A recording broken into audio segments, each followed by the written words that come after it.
أعوذ بالله من الشيطان الرجيم. بسم الله الرحمن الرحيم. والفجر وليال عشر والشفع والوتر والليل إذا يسر هل في ذلك قسم لذي حجر ألم تر كيف فعل ربك بعاد إرم ذات العماد التي لم يخلق مثلها في البلاد وثمود الذين جابوا الصخر بالواد وفرعون ذي الأوتاد الذين طغوا في البلاد فأكثروا فيها الفساد فصب عليهم ربك سوط عذاب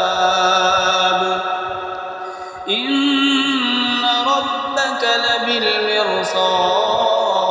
لبالمرصاد فأما الإنسان إذا ما ابتلاه ربه فأكرمه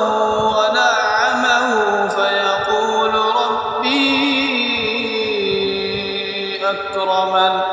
وأما إذا ما ابتلاه فقدر عليه رزقه فيقول ربي أهانن كلا بل لا تكرمون اليتيم ولا تحاضون على طعام المسكين وتأكلون التراث أكلا لما وتحبون المال حبا جما كلا إذا دكت الأرض دكا دكا وجاء ربك والملك صفا صفا وجيء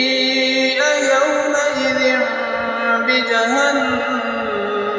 يومئذ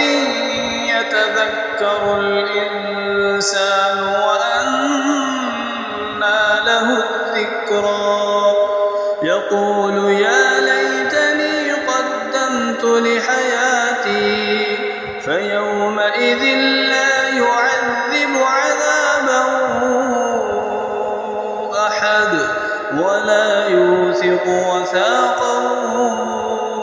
أحد يا أيتها النفس المطمئنة ارجعي إلى ربك راضية مرضية فادخلي في عبادي وادخلي جنتي.